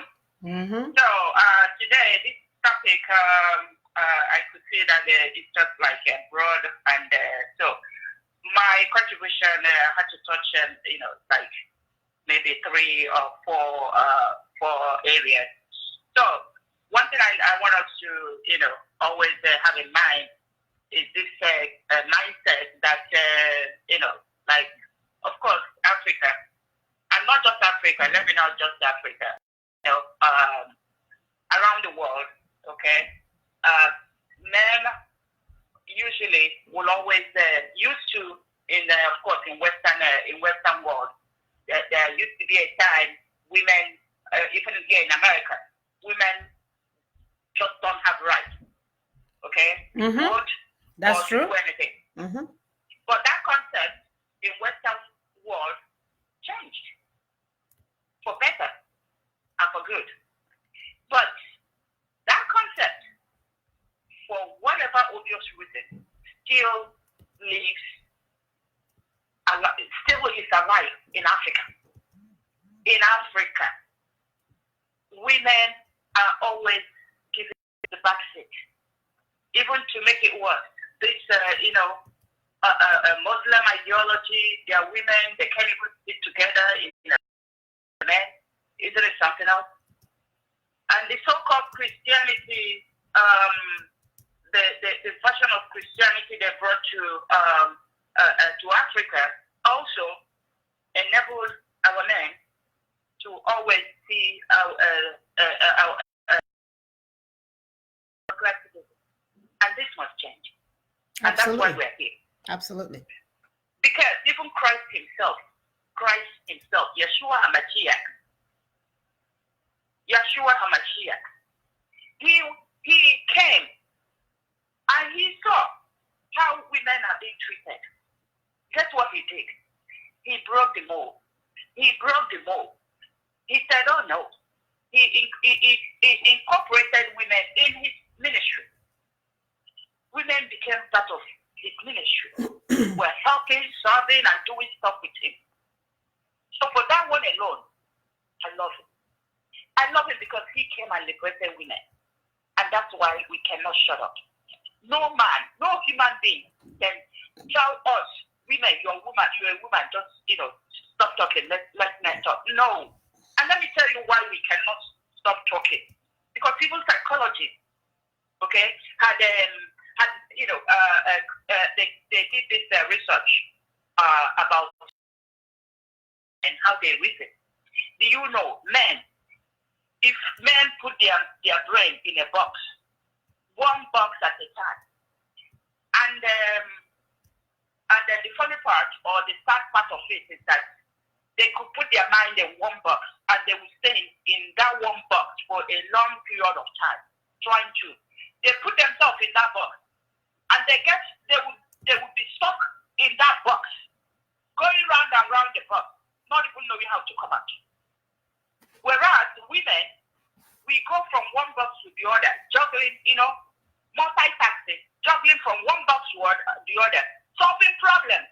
So these boxes that I'm using now are like problems. How men could get stuck on one issue, they stop there. They don't want to change, they don't want to do, they're just like there. Either because of ego or whatever, human nature will just make them not to look around them and say, okay, what else? Okay, let me get out of here and go over there and see maybe. No, they will just get stuck on just one solution that might not even be helping. But women, we are not like that. And that's why men will always need women. I don't care what they think, what they say. Men, because that was the main reason why God even created women. To do what? Not as a food man, but as a what? As a partner. You treat your partner with equal respect. Mm-hmm. You see? So men have to listen. Whether they want to hear or they don't want to hear, and we can shut up. We have to be independent in this struggle because we will be able to tell it as it is, not without looking at anything. No, no Facebook likes. We are not interested in your life. We are here to direct. We are here to tell the truth and nothing but the truth. Men must listen and they must hear us. You must work with women because that's how God created it. You don't have any choice. You have to work with women and you must listen to women. And let me give you an example. Just last night, I was talking with my youngest son. He's still in school, but he needs to come down for the holiday. So he didn't tell me about the plan, but he already got his flight ticket and all that. So last night I was talking with him and he was like, I said, when are you supposed to catch your train to the airport? He told me the time. So but he was like, but mommy, it's so quiet here, everybody just left. I said, okay. You could have just, went to the other, the city, okay, to stay with their family members. He was like, I didn't thought about that. I'm like, you see? Why did you not? You didn't share your plans with me. I would have told you. That's true. Okay. And something else happened. So at the point I'm like, do you see why men need women? He was like, yes, mommy, I know that. So if a child of 18, 19-year-old, no this, he understands this. How come this 50, 60, whatever, men don't get. My dear, they are malnourished. They are malnourished from Kwashiorkor. They're giving a house with a woman because it's about controlling. Let me tell you, it has to go. Yes. That has to go. That must stop. Agitating for. If we are really serious and honest, sister, somebody is determined to come in there. Call out 20 times, please. I don't know. Can you please round up? Hold on. Call from. To accept, press 1. Okay, hold on, okay? Choma, please go ahead and round up. Okay, I'll round up. So what I'm trying to say is this: men have to listen to us and take our words seriously. And when it comes to what is going on in Biafra land, a lot of propaganda is going on back there. So when you travel back there, you would think that nothing is happening. You might not necessarily, but the government, what is going on in the government problem, because they will pretend they will look peaceful, but in the government, that's where they are orchestrating the evil plan. And when it comes to command and control, that concept of command and control is usually used in a military dictatorship, system. So it's really not a democracy. So we have to also be, honest about that. So to round up, realistically, we have to be strategic about what we are doing. There has to be partnership and alliances in order for us to achieve our goals. Yes. We have to be honest to ourselves. With this, deceiving or just doing it the way we want it, we can't change, will not help do the right thing. Thank you. I thank you all, and you all have a blessed day. Thank you, Bye-bye. Sister Chioma. Thank you so much. Caller, hold on, okay? So I just wanted to add something to what Sister Chioma has said.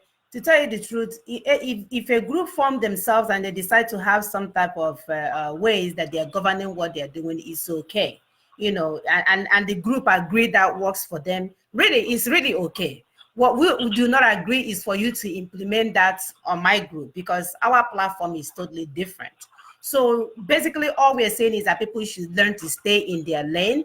All we want is for people to be driving to the same direction, Biafra restoration. We should all be in the same way, going to the same place. If one quad decided to dance his way there, and Munachi decided to fly out there, please allow each other, as long as we are going to the same destination. Yes, caller, your name and where you're calling from. Good morning, ma'am. Good morning. My name is Morris, and I'm coming from Dallas. Ụtụtụ ọma. Ụtụtụ ọma nwa Chineke.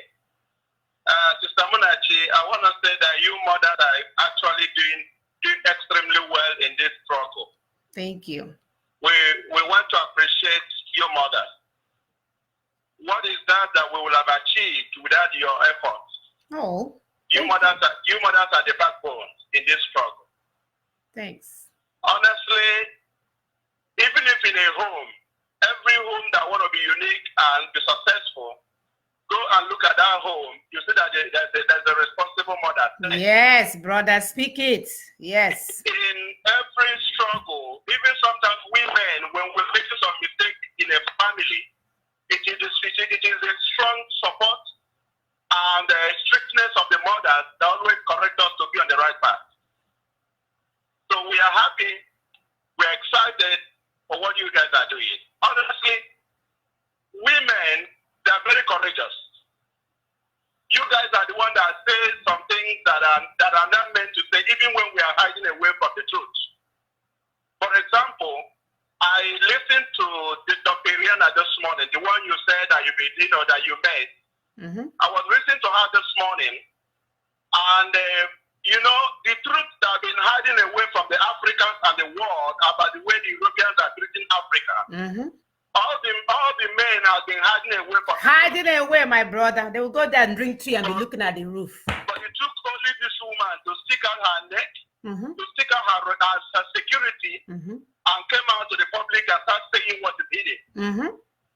Even when she said it from the beginning, her employer, which was African whatever, that brought her to America, had to sack her for saying the truth.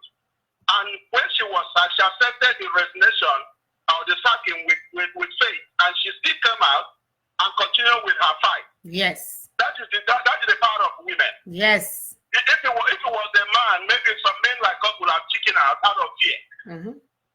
So morning to render a little support and at the same time encourage you ladies that you guys are doing awesomely well. We are behind you. Thank you. We are so happy with what you are doing. We are so excited, and we believe that with your voice, it is just like what you said before. This restoration effort is going one direction. You might be coming from a different angle. Another sister, another brother might be coming from a different angle, but all of us are going towards one goal. Right. That goal is to achieve Biafra. Mm-hmm. We cannot afford to be fighting each other, right, because there's a lot going on back home. Mm-hmm. If the Fulanese and the Muslim Caliphate, they mastermind the art mm-hmm. of subjecting each and every one of us under their control, simply because some of us are afraid to talk. We don't want to die. We don't want our family to be affected. We don't want the food that we are getting from the Caliphate to be put out of our desk. But some of you ladies and some of us who have summoned courage to come out and be saying the way it is, you still see some of us also who are tackling us because some of them don't want us to offend their slave masters. Mm-hmm. Mm-hmm. Therefore, I have to say thank you, my sisters. God bless you. Please keep doing what you're doing. It's not easy. Not everybody will support you. Yes. Some people want to attack you. Yes. Some people want to castigate you. Yes. Yes. The pull down syndrome in every struggle. Ha, Tokrela. They can't put this one down. Exactly. Look at what's going on in Amazonia. Look at the way those guys have been fighting from the beginning, but you see some people amongst them who were pulling them down, mm-hmm. talking them down, and trying to spot out faults as if they themselves don't have faults. Mm-hmm. Mm-hmm. So in every struggle, you see he that is against and he that is for. Yes. But at the end of the day, only the one that stand with justice, that stand with honesty, that stand with strong mind will achieve it at the end of the day. God bless you, Wachineke. God bless you. God bless you. Keep it on. Thank you, brother. I'm so glad that we still have men and we still have men. Please, Father God, we thank you. We thank you because the difference, like he had mentioned, that somebody would have run away, the difference between us and those that would have run away is that we have something at stake. The future of our children generation depends on this. And we do not want to live a life where God will ask us what we have done. And our portfolio is full of, I went to party, I clocked in and I clocked out, and I built my mansion and I did this. No. I want my portfolio to be, you were helping mankind, chapter 1. Helping mankind, chapter 2. You were honest, chapter 3. You are doing the needful. And this is what we are calling our people to understand. That we are not here to be making noise. Then when you wake up from your weekend, Monday through Friday job or whatever, on your day off job warrior, you come and advise those that have been staying up all night strategizing on how to help their people. We're here to ensure that the truth must be told. We are not here to insult anyone. Just stay on your freaking lane. I was going home yesterday, this train that runs down the medical center. And my dear, do you know what the train said on the whole thing? It says, stay on your lane. I said, oh, so they're even advertising this now, eh? I swear to God, it was flying through. I would have taken a picture for you, Sister Kwi. And it's so funny how I was just coming out and it would just pass. Like, did it say stay on your lane? Yes, it says stay on your lane. So stay on your lane. All we need to do is to drive to the different locations. It's a long journey. So one lane will not do it. We need to come from different lanes so that we can reach to a destination on time. So if you want to continue on one party, it's okay. Do not attack your brothers and sisters. We need to find a way to attack the Jubril that is opening up the border for people to come and kill our brothers and sisters and destroy what we have built. That's what we should be focused on. And then for those of you that are mad, oh, why are you guys doing this? Why are you guys doing that? We are telling you that our bank is here in Houston and you're worried. You don't even have one in UK. You don't have one in Germany. You don't have one in all these other places. You're worried about the one that doesn't belong to you. That is under group of Biafrans trying to help Biafrans. What is going on here? Eh? You live the lies that is eating your hair. Then you want to come and pull the one on my head. This thing is weak. I can take it off. There's nothing for you to pull. There is nothing for you to pull. Go and remove the lies that is stuck on your head. And you're busy focusing on other stuff. Can we come up with a strategy, a timeline, a plan, a blueprint, whatever you want to call it, that in the next 6 months, this is what we want to accomplish? We don't have one. So we're calling our brothers and sisters, anybody that can give us an insight about how we can begin to tackle this problem, how to get on the table. Our ultimate goal, for me, my blueprint is to get on that table and attack cake. And the funny thing about, or the good thing about all of this is not funny. The good thing about all of this is that some of this forum to meet these people, the open, my brothers and sisters, is open. If you go on the website to you, where you can meet them for free. For free. Look at since I'm here. Only too important to you. We keep taking pictures and we keep taking pictures. Get out of the Facebook. Show about things. Who are these people making? Who are the policy makers, the world policy makers? Exactly. Go and type it. When you find out who are the policy makers, follow them and see where they meet and go there and meet them in your best Biafran attire. Learn what the issues are so you can have a meaningful conversation. And not if he's in a nice sweet hotel, you'll be looking at the roof and you forgot why you came to the conference. They are open. Lots of them free of charge. Especially we that are in diaspora, many of the opportunities to get involved in things that we can do to help our people. So that we don't go and hide with advising people that are working, whereas you haven't even done any work. You want to come and advise me. You see how stupid that is? Go and begin work. Don't advise me. Begin work. Be honest about it. Start working for Biafra restoration. Don't come and tell me, don't calm down. Don't respond to everybody. Don't respond. No. I don't even have time to respond to useless people. My people are dying, for God's sake. My people are dying. Christmas is here. They are begging for food. Don't advise me. I know what to do with for my people. Do you know what to do for your people? Do you know what to do for your people? Have you begun the work to work for your people? Have you made the progress to work for? Have you even begin to see how can I help in this restoration project instead of going and helping other people doing it? Keep your advice for yourself. Go and advise yourself into working towards Biafra restoration. That's what you need to advise yourself for. Don't follow me. I don't want a follower. I'm looking for partners. I'm looking for collaborators. I'm looking for those that can have meaningful conversations in conferences. Not a garuenyegiti in a larianya na roof. Monkey and a baboon that came from a forest. Do they have forehead? We have the degrees and the student loans to prove it, over my sister Augusta. We can meet them. We can engage them. We can ask the meaningful questions. We can make our requests known and work towards it. The world is ruled by politicians. So go and learn how to become one and join the policymakers. You may begin to carry their portfolio today. When you put portfolio, you guess what?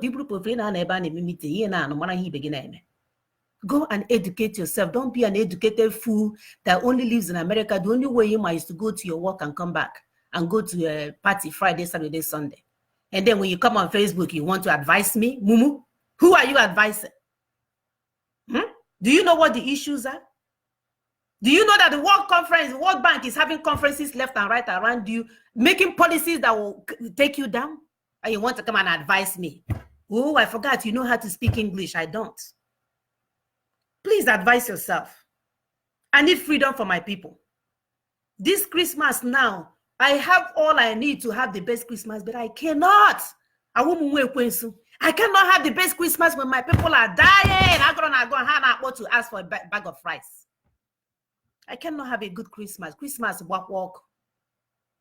People are not here thinking that we're here to look at their face, thinking that they are here. If you become a coordinator now, you will be a minister in Biafra land with your taxi driving certificate, Mumu. How is that possible? If you're a taxi driver, you have no position in Biafra land. Go and read your education and bring us the degree. And go and get the experience, because we're going to hire you based on experience. If you're a taxi driver, you will be into transportation. You will be doing Uber in Biafra land, taking people from one location to another. That's what you will do. You will not be a policymaker. We are honest. We are modest. We are here to ensure that Umuekwensu do not hijack in here and put us in a box, and we are sitting there looking at them like Mumu. Where are the professionals? Wake up. Wake up and get your voice heard. Go out there. Gather yourselves. Make your requests known to those that matters. Or those that matter. Me and my English, I'm not, English is my third language. What is my first? I don't even have a first. Thanks to Umu Lucifer. Umu. Thanks to Umu Lucifer, man. They destroyed my mother's. Yeah, this is awful. Go and start work, my brothers and sisters. Go and start work. Even imagine, like my sister said, imagine if all these village association, if we turn them into political action committee group. Instead of EJ guy and our cupboard, our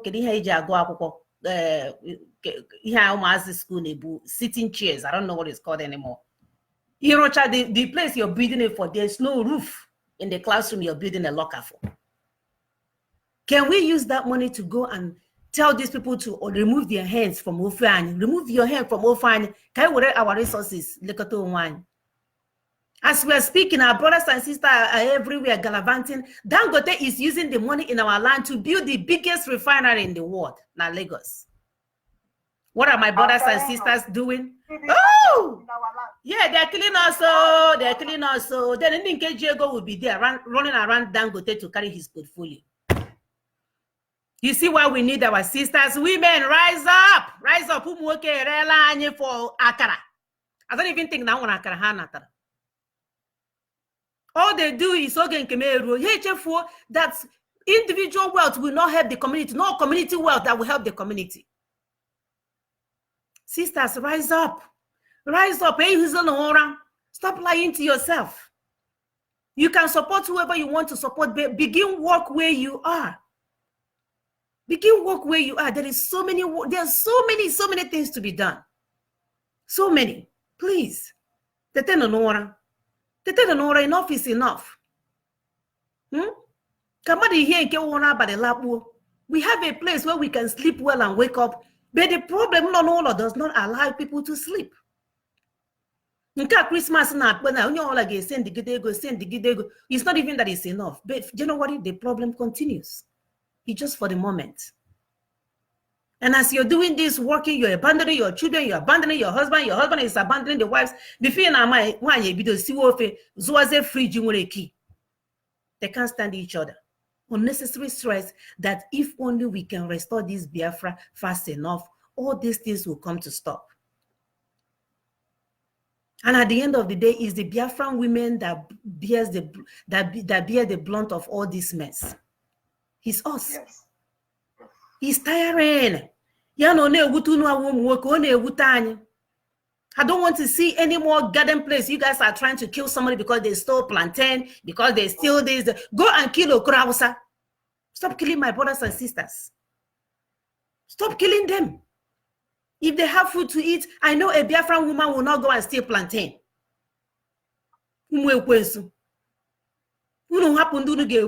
Fulani will come and rape you guys and kill you guys on the farm. When your sister steals plantain, you want to put her on Facebook. Terrible. We keep going through the same thing, and then some people want us to keep quiet because the condition now is favoring them. No, we're not doing it. We're not doing it. We can't. Sister, continue. Yeah, we can't do it. We can't do it because we are looking at the statistics. You see, the statistics show that 59 million children between the ages of 5 and 17 are working instead of getting educated. Wow. Instead of getting those professional, we are looking at the statistics. We're not just people that on Facebook shouting. No, we are looking at statistics, and the statistics is not good for us. It's not favoring us. 25 million Africans are currently infected with HIV. These people are doomed to die, including children. 2.9 million children already have HIV. And somebody wants me to wait. Somebody wants me to wait. Do you know when I walk around? It's so bad that I can't even be happy. I look around. I see people happy, having fun. I know. When will it be the turn of my people? I said, God, are you there? When will it be my people's turn? Like you said, this is Christmas time. Traffic is everywhere. Shopping, shopping, shopping. I say, you people, are you not tired of buying? You keep buying. You have clothes, you're buying more. Buy earrings. All they're saying is now buy. You, my people don't even have food to eat. And somebody wants me to go and sleep and keep quiet and wait for them to restore Biafra in 50 years' time. Are you kidding me? And you're even talking about Sister Ekwu. You're talking about those that say, Munachi, stop it. The people have been dying. They're not going to stop dying now because you're here. They've been dying. You need to stop all this kemenka. So all you're doing is to hold the title while my people are dying. You need to go the wrong woman. You need to go the wrong woman. You need to go. Because we are in for a long journey. I'm going to not well. We are in for a long journey. I can really in the right way.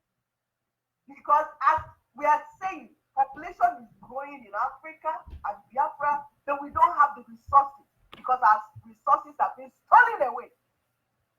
And there's hunger everywhere. If you talk too much, they will create war and crisis for you. They will plan war, plan coup.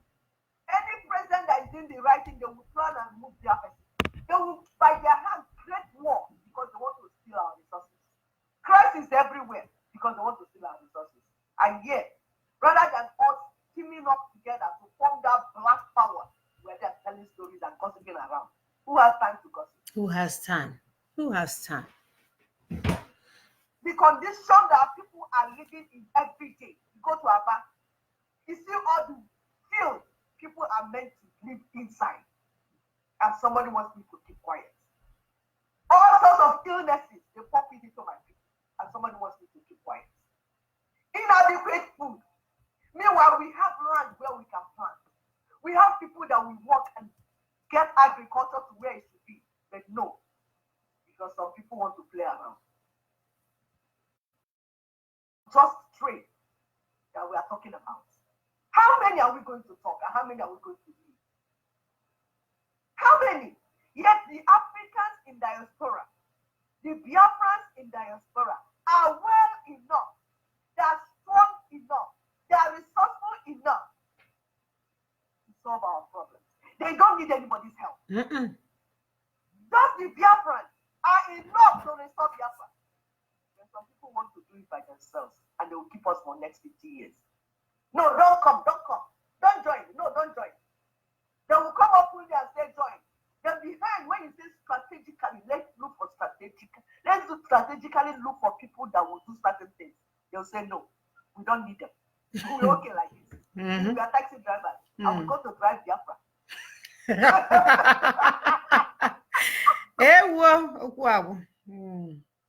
What nation are you trying to build? You want to build the type of Jibril nation? The one that you open up, you will go for meeting and sign us away.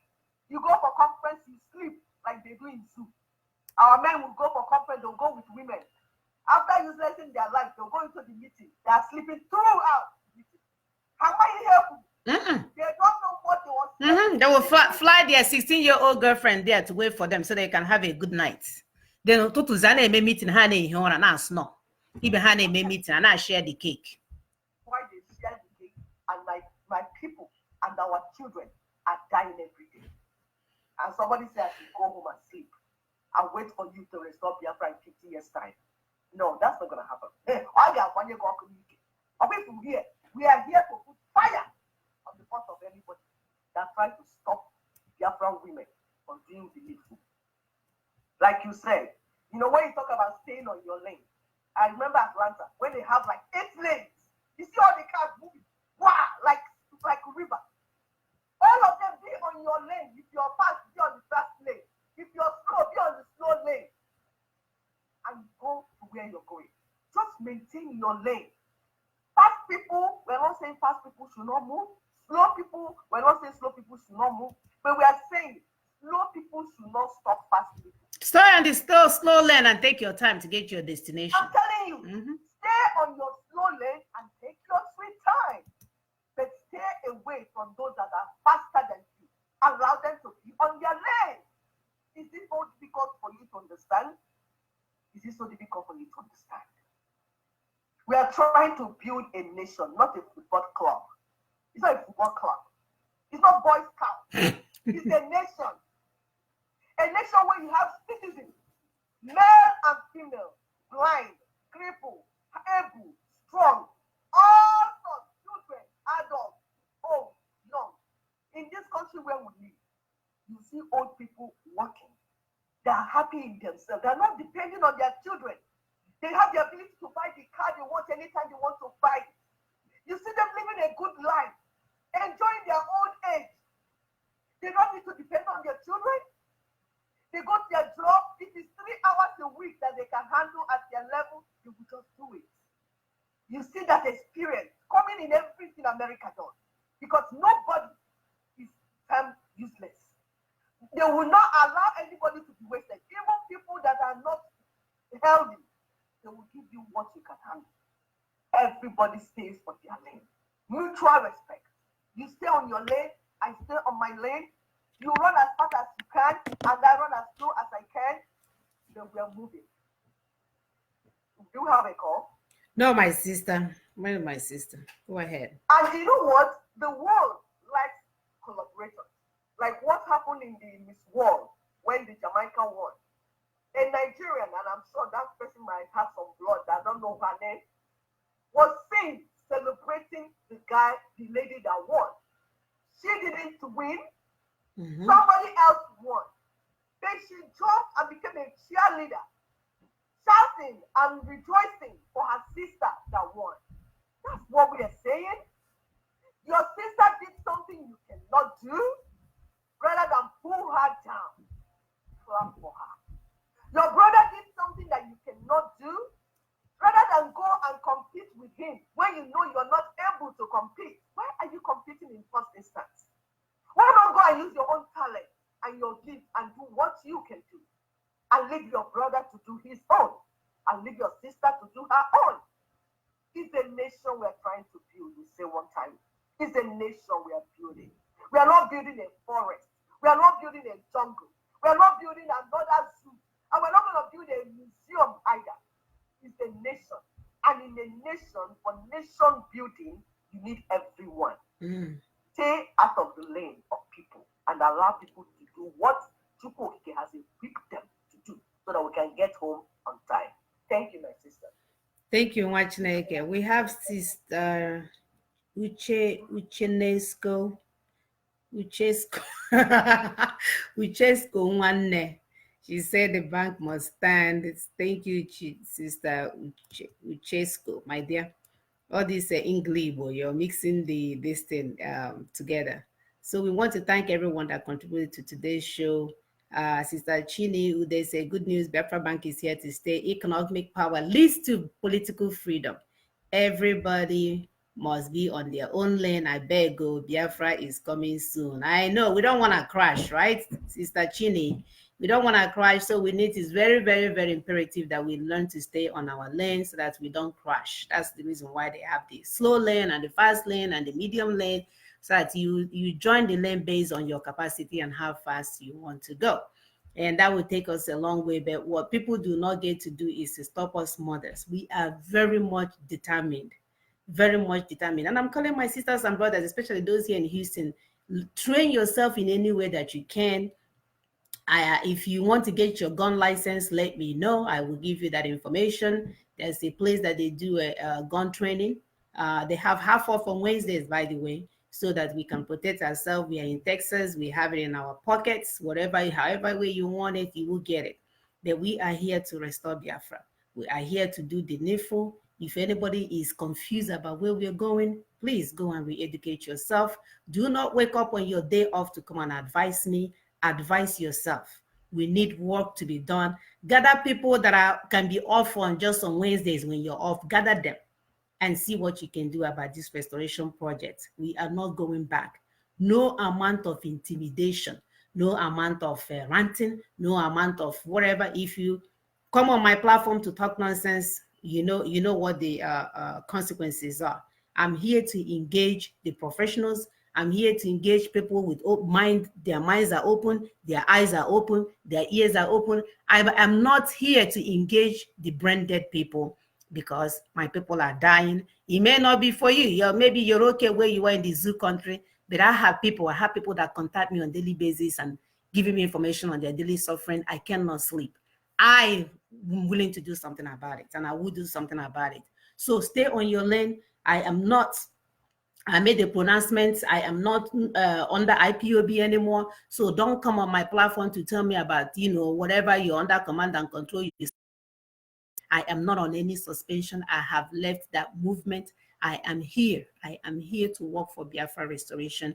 Until Biafra is free economically, politically, and otherwise, I will continue to work for my people. But those of you that are on the other side, it's okay. I am not mad. It's okay. Continue on your pathway. Continue on your platform. I respect that. But please do not come in my space, because you will get punched. You will get punched out of the lane, because I'm not taking it. So stay in your lane. Let's have a mutual respect. Let's understand that we are not each other's enemy, that we are here to ensure the future of our future of our children and those yet unborn. So let's have respect. Again, I'm using this opportunity to call on my sisters. Sisters, as you can hear from Dr. Arikana, women need to rise up. Women need to rise up. This lady has inside information. She has been there, and she sees that our men, when they go to conference that has to do with the survival of our children and our nation, all they're doing is looking up the ceiling and seeing how majestic the rooms that they are in. So she emphasized on waking up our sisters, for our sisters to wake up. And it makes perfect sense. Who are the ones giving birth to all these children that men are massacring? Who are the ones giving birth to all these children that men wake up one day and make decisions that will affect them negatively? Who are the ones that sit and watch your son, 25 years of age, finish college and cannot get a job? Who are the ones that will manage the husband, manage the children, manage the husband's family, manage her family, manage the community? It's only the Biafran women. And we want to use this last energy that we have to push through. We cannot continue to do it all. We cannot continue to do it all. And we don't want a continent where we are raising children that are malnourished. The first few years of life is when the brain develops. And if you're not getting enough nutrient, like we have said here, according to the data, our people will not be able to function very well. That's why you get jigaro. When you see on your child, you will be intimidated. You reduce yourself. And then you will go and learn to agrada English myself, to go and elevate yourself in front of your people and be calling yourself what you're not. Then that thing you go to time you get will engage your peers. Here retract ya. This is a mood. No. We can't continue doing this. We are not running in circles anymore. Sisters, wake up. Don't be deceived. The same people, especially here in the Houston area, the same men, there are common village meeting. They will break it into 50 pieces. MBC community, I'm 10 groups here in Houston. All the same group of men. Ụmụ nwaanyị tete nọ n'ụra ndị aghọtaghị ha anyị na-eme ha che na ya ha bịara ịza ihe ịza the chairman of Amuzukwu community, the chairman of kedu ahịa Mbaise community, yet onweghị ihe achị. And now we're gonna na-egbu your people. You cannot convince your members to do the right thing. People entertain, we need to move. So we're calling on our brothers and sisters, lovers of freedom, to wake up and be counted. We have a lot of work to do. Every Biafran is a stakeholder, and we know that Biafra restoration is our civic duty. We need to fight together, facing one common enemy, Nigerian government represented by the Fulani and the colonial master. Do not sit down and wait for anyone to order you to do the right thing for Biafra restoration. You do not need an order to boycott Fulani goods and services. You do not need an order to stop attending churches that are still praying for that zoological republic while Pastor Adeboye is making money and flying his private jets. You do not need an order to boycott celebrities not using their voice to help our people. It's all about their selfish interests. Neither do you need an order to market Biafra in any way that you can, especially those of us living in diaspora. Paint your business location Biafran color, whatever you can do, even your business card, add a Biafran flag on it. Tag everything that we made with made in Biafra. The Muslims have an agenda to rule the world. So from the beginning, they see this world as a battleground. Once you're born, they teach you to start fighting. They divide themselves. That's why we're asking you, divide yourselves and start working from your neck of the wood.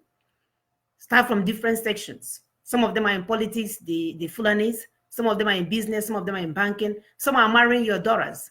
Some book cattle around the neighborhood waiting for signal to cut your neck off since you're not there. Some are into terrorism. Some are in London and America engaging with people that matters. Some are into jihadists. They learn how to kill and massacre as well. The Fulani's assignment is to conquer Nigeria and dip their Quran in the Atlantic Sea. And my brothers and sisters are there watching. And monarchy is their problem. Wake up, Biafrans. Wake up, Biafrans. Wake up, sisters, especially my sisters. Wake up. Our men need our help. They cannot do this alone. They've been trying to do it. You can see they have not been successful. They are running in circles. Our women must wake up. Just like in James Bond movie, they have the woman in charge. She's there strategizing what to do, and James Bond will execute. We need to be inside where it's happening. I need to know born at water. I measure, then we'll push the men to go and do it. But what you don't get to do is to put us in the the other room. You think you can put us the other room and surround yourself with taxi drivers that don't know their left from right, and you want us to wait for you to restore Biafra in 50 years? Nah, you don't get to do all that. Or you have women tying rappers singing. No, we are not here to sing. We are not here to strategize and do what is right for our people. I don't want people calling me for rights. I don't want to be having that sleepless night. You must do it right, and it must be done right. So thank you guys for joining us. We don't care about Facebook likes. We don't care about 1 million people watching us. We are here to engage those that understand the need, the importance of us doing what is right for our restoration project. That's what we're here for. We are not concerned about popularity. Popularity contest. We are professionals in our rightful careers. We don't have to do this, but we are, because we understand the importance for our people. So I will close down with our music. Thank you guys for joining us. We'll be here next week. Our sister Sean will be joining us to give us the African-American perspective. I have also posted a video. There was a video that I posted on my Facebook this week about a sister from Kenya, Ghana, one of those countries, that was lured into India to come and prostitute herself. This girl was made to sleep with so many men. I don't know if she said 270 men to pay for her flight, which according to the narrator of the story, that this is 20 times more than the plane ticket anyway. So please, sisters and brothers, do not let anyone tell you to come anywhere to go and work. You have access to internet. Ask questions. I know the desperation is real. We understand that, and that's why we are not sleeping at night. That's why we want this thing to be done wrong, so that the desperation will not cause our sisters and brothers to do what they will not normally do if the situation is right, if the condition is right. So please don't join anyone.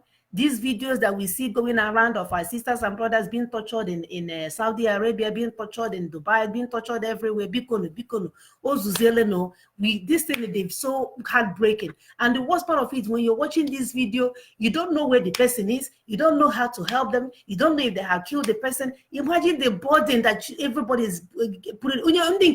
Some of them will go. Some people are watching it as another video. They'll watch it and flip to another channel. For me, it will ring in my head. Is this brother and sister here? Just on and on. It will make somebody lose their mind. Please. We don't have any place for work.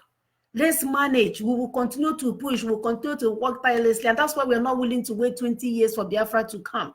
Because any day that Biafra is not declared, it's another day for my brothers and sisters try to cross the Mediterranean Sea. It's another day for my brothers and sisters to be convinced by whom we're going to go to Italy or go to Germany or whatever to be prostituted. Please, please, please, Africans, wake up. We cannot be suffering from the hands of the slave masters and then we're suffering from the hands of our brothers and sisters. Please. How can somebody with a conscience invite their brothers and sisters to come overseas and be prostituted themselves with all this high-risk HIV? And this young girl is a single mother. So when she dies, who's going to take care of her daughter? This is how we increase poverty. Have mercy. Ozolano. We cannot be calling God for everything. Let's begin to help ourselves. Please. Oh, God help me. All right. So we're going to close with our song tonight, and then we'll see you guys next week.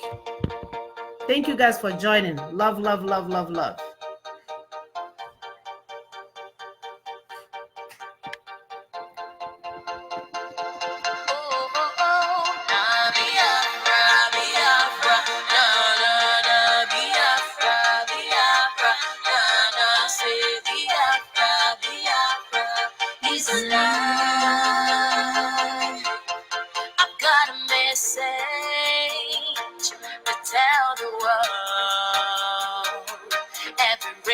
Every language, please answer when I call. I'm called to be the voice of the voiceless, hope of the hopeless, love insanity, defend humanity, cause this is how it's meant to be. Nobody can keep us down until we have freedom at last. Will become a star in the world. Nobody can keep us down until we have freedom at last. Biafra will become a star in the world. We need to build a future where the rich and poor, the young and old is one. Let's build a nation where everyone is treated as equal. We need justice, fairness, peace and harmony, Love and dignity, defend humanity, and this is how it's meant to be. Nobody can keep us down until we have freedom at last. Become a star in the world. Nobody can keep us down until we have freedom at last. Become a star in the world. So every nation who believes in freedom, come and help us. We cannot do it alone. We don't want war. We just want our own. Woo! Nobody can Keep us down until we have freedom at last. Biafra will Become a star in the world. Nobody can Keep us down until we have freedom at last. Biafra will Become a star in the world. Na na na Biafra, Biafra, na na Biafra, Biafra, na say Biafra, Biafra is alive. Oh oh oh, na Biafra, Biafra, na Biafra, Biafra, na say Biafra, Biafra is alive.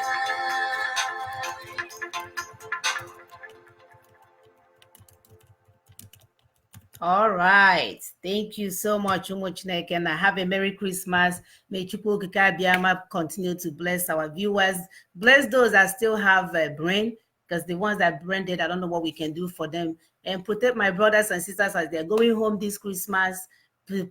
please Chineke na lekwa ha chi nge ha n'aka gbuchiere m ha ekwekwele ka ndị Fulani herdsmen hụ ha ekwekwele ka aka ọtọ dị nek ekwekwele ka ndị amị ụmụ ekwensu nọ n'ụzọ bukọrọ ihe abụ n'ala ụlọ Chineke na lekwa ụmụnne m mere ha ebere ha atagbuola onwe ha na ha ghọtadịghị ebe ahụhụ ha si ha atagbuola onwe ha na ahụ onwe ụzọ ị ga-esi mepere anyị ka anyị nwee ike inyere ha aka n'ụzọ pụrụ iche Chineke nna anyị na-ayọ gị na ike ibe akwa agwụla anyị na ike iti mkpu agwụla anyị ka ekwena ụdịrị ihe dị otu a ka otu anyị ga-esi nọrọ n'obodo ndị ọzọ dị mma ụmụnna ya nọrọ ebe ha na-ata aja n'ụtụtụ Chineke nna anyị ama m na ọnwe ihe a ka ị chọrọ fụ ụmụ gị biko mere anyị ebere onwe ihe anyị metere iwe tigo onwe anyị na pozishọn a Chineke na-akwapụta anyị n'aka ka anyị nwa ghọtakwanụ na anyị nidiri inyere onwe anyị aka na God help those who help themselves ka anyị nyere onwe anyị aka Chineke na biko we don't want to go through this suffering ọkwana ihe ndị a ka anyị na-ayọ gị n'obi umeala niile nke anyị nwere n'obi ụcha niile nke anyị nwere Chineke na ịma obi anyị ịma ebe anyị si na-abịa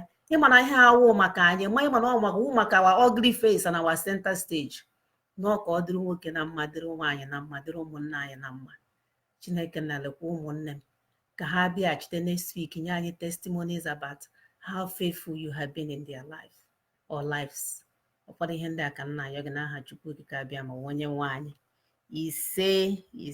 ise. All right, bye bye n'ụmụ Chineke.